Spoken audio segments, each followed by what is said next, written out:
Alors, quand on pense au secourisme, c'est vrai, on a tout de suite en tête des images. Le massage cardiaque, la pose d'un garrot, bref, les gestes qui sauvent. Mais est-ce que ça suffit?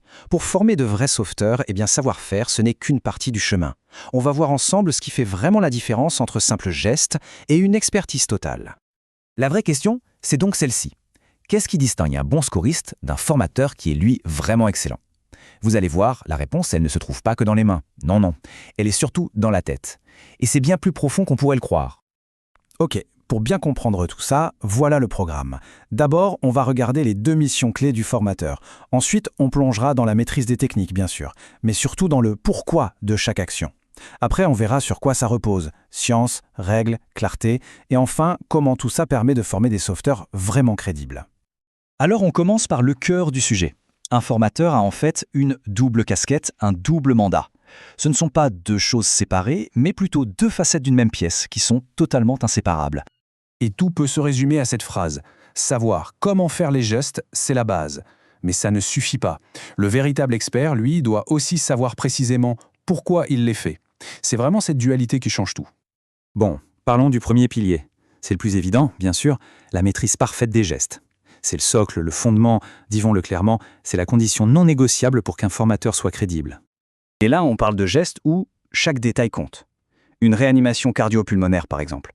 Si elle n'est pas assez profonde, elle ne sert à rien. Si elle est trop profonde, elle peut être dangereuse. Pareil pour la pose d'un garrot ou le retournement d'une victime. L'exactitude doit être absolue. Parce que l'enjeu, c'est la vie.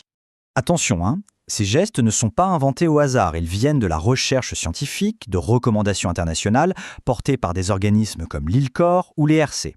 Ces gens-là analysent des milliers et des milliers de cas pour déterminer la méthode la plus efficace. Rien n'est laissé au hasard. Et pour garder ce niveau d'excellence, il n'y a pas de secret. Il faut s'entraîner, tout le temps. S'auto-évaluer, se faire corriger par ses pairs. C'est cette rigueur de tous les instants qui construit la crédibilité du formateur. Et plus important encore, la sécurité de la victime. On a donc bien ces 2 aspects. D'un côté, le comment, l'exécution parfaite. De l'autre, le pourquoi, la justification impeccable.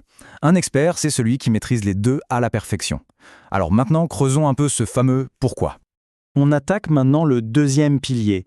Et là, on passe des mains à la tête. C'est la capacité non seulement à faire, mais à expliquer la logique, la raison d'être de chaque geste. C'est ça, le pouvoir de la justification. Et la clé, elle est là. Le formateur doit être capable de justifier chaque technique selon 3 dimensions bien distinctes. Ça veut dire que ce n'est pas juste une opinion personnelle. Non, c'est une argumentation solide, structurée, qui s'appuie sur un cadre bien précis. Alors c'est quoi ces 3 dimensions? Eh bien, elles constituent le socle de toute la légitimité du formateur. Il y a la dimension scientifique, la dimension réglementaire et enfin la dimension pédagogique. Ce tableau, il résume tout à merveille. La dimension scientifique, c'est la preuve. On fait ça parce que la science a prouvé que c'est ce qui marche le mieux. La dimension réglementaire, c'est la règle du jeu. On fait ça parce que c'est ce que disent les guides officiels. Et la dimension pédagogique, c'est peut-être la plus importante, c'est la capacité à rendre tout ça simple, clair et compréhensible pour n'importe qui. On arrive maintenant au but ultime.